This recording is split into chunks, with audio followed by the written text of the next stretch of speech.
I'm Gracie King, recording live inside Julie B. Ellen's Sensitive Empowerment Community, which is a positive alternative to traditional social media for sensitive people.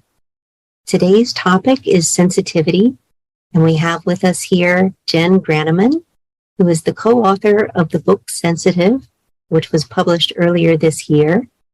Jenn is also an educator and a journalist who authored another book, The Secret Lives of Introverts, and she also founded Introvert, which is the largest community for introverts in the world.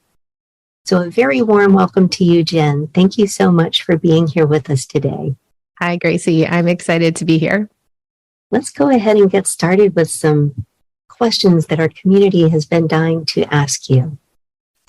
So as an introvert who very much enjoys living a boring life, what is your experience of all the human interactions involved in running your Introvert website and then adding to your plate writing books, which comes with a whole team of people and more meetings and more emails and more deadlines? So what is your experience of this, and how do you structure things so that you take good care of your sensitive needs? That's a really good question. And you and I were talking about this before we started this program. And I actually started my blog and ran it anonymously for 2 years.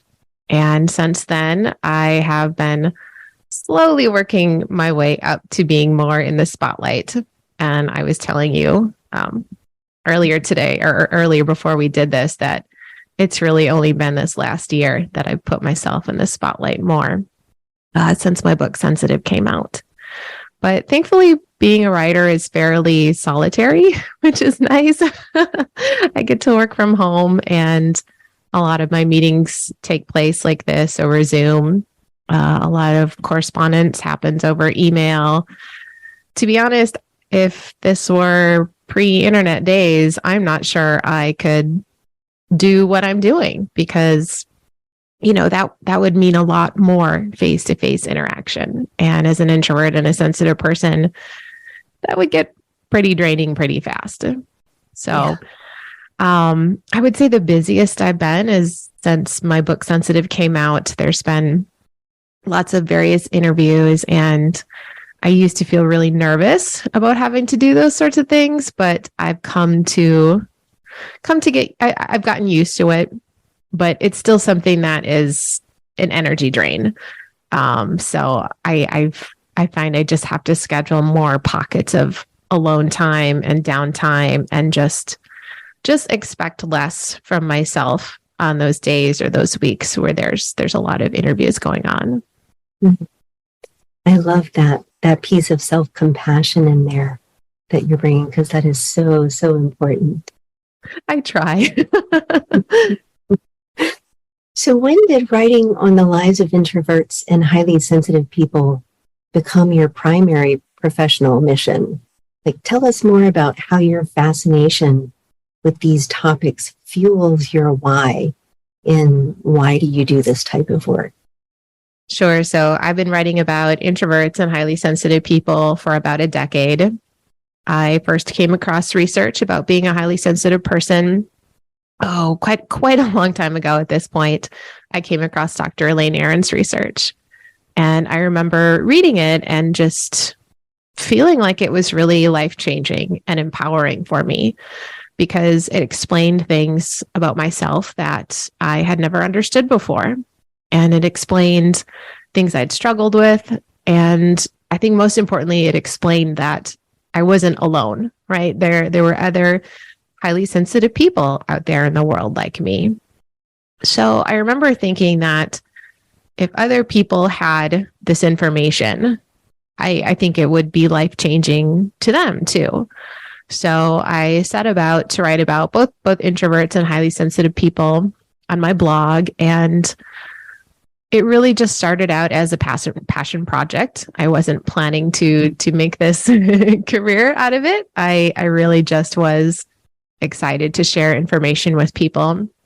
And my goal was to make it accessible and to make it easy and even fun to engage with, because I wanted the information to be out there for people in an easy to understand way. So here I am. It's been about 10 years. I didn't expect to be doing this, but I love it. And I'm so glad I get to do it every day. So wonderful. I'm so glad that you have had this journey and that you've come out from under the rock of, trying to hide in anonymity in those first days of your blog, because the information that you shared has undoubtedly touched the lives of many, many people. And I have to admit that when I was first learning about introversion, like really digging deeply into it, I stumbled upon your website and I read something there about Julie Bjelland and her work, and I heard mention of this trait of sensory processing sensitivity. And I think that may have been the first time that I had learned that it was actually a trait that was related to all of these emotional and behavioral components, in addition to just the physical sensory issues. And so it's because of your website and your work that I found Julie Bjelland's work. And then I just landed in her community and listening to her podcasts, and boy, was it life-changing.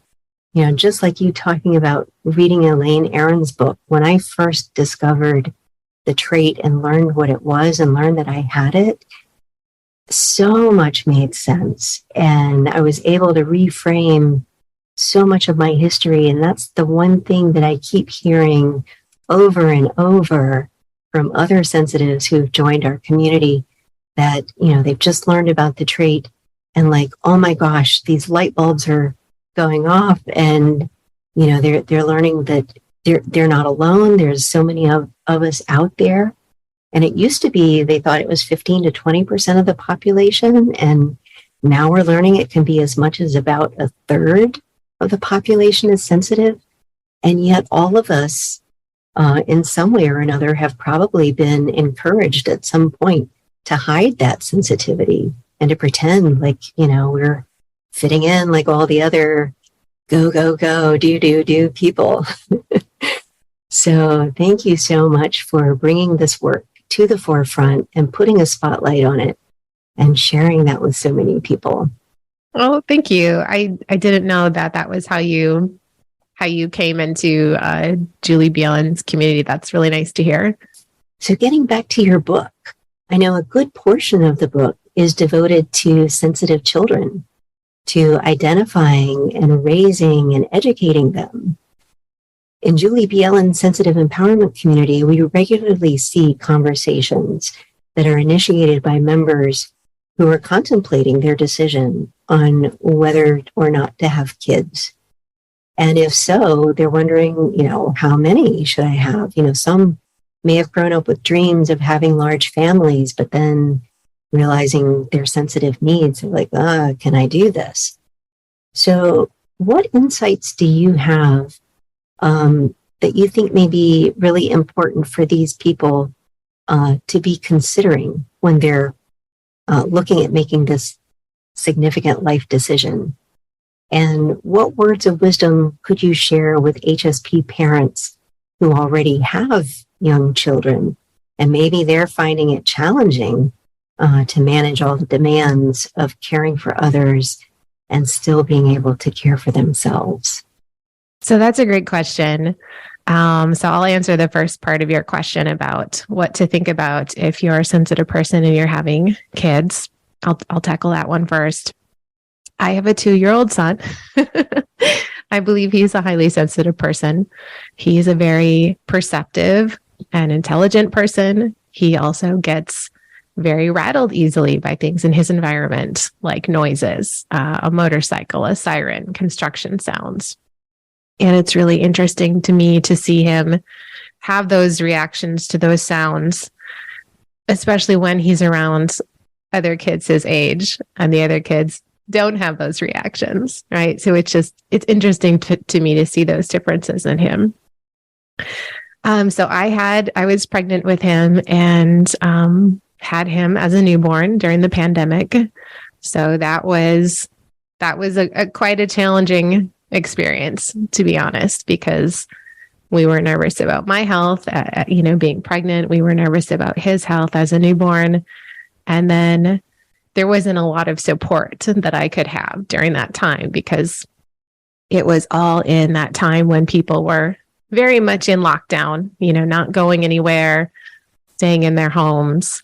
So, there was just not a lot of support available to me at that time.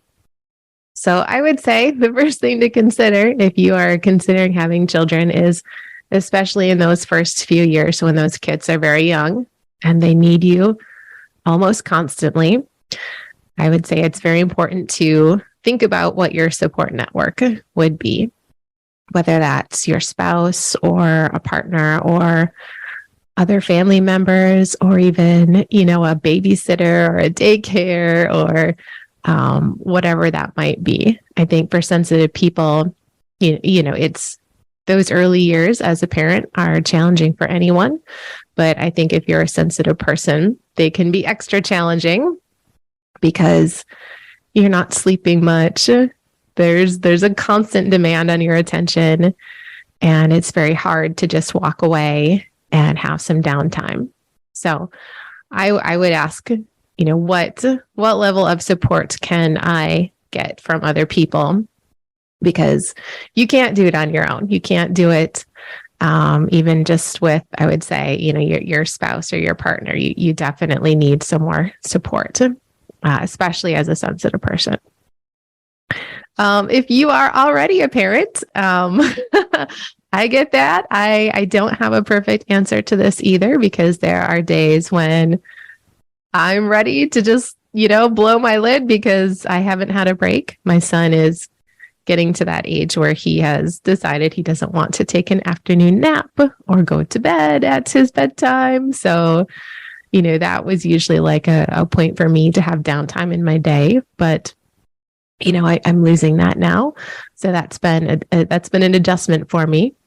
So if you are a parent and you're a sensitive person, I would say, keep in mind, you do need that downtime. You do need to be able to step away from your children and do some self-care, whatever that might look like. And of course, it's going to be different depending on your child's age. But again, see where you can get some support from somewhere else. See where you can carve out little pockets of downtime or time to decompress, because we need that, right? We need that as sensitive people. And it's okay to find ways to take that time. For me, it means, okay, if my son is going to watch something on Netflix, which allows me to cook dinner, peacefully without interruptions from him, then so be it. He can have some screen time because it gives me a moment of sanity and downtime and focus. So yeah, I think it's just important to be able to look for those little pockets of time, because you absolutely need to take care of yourself as a sensitive parent.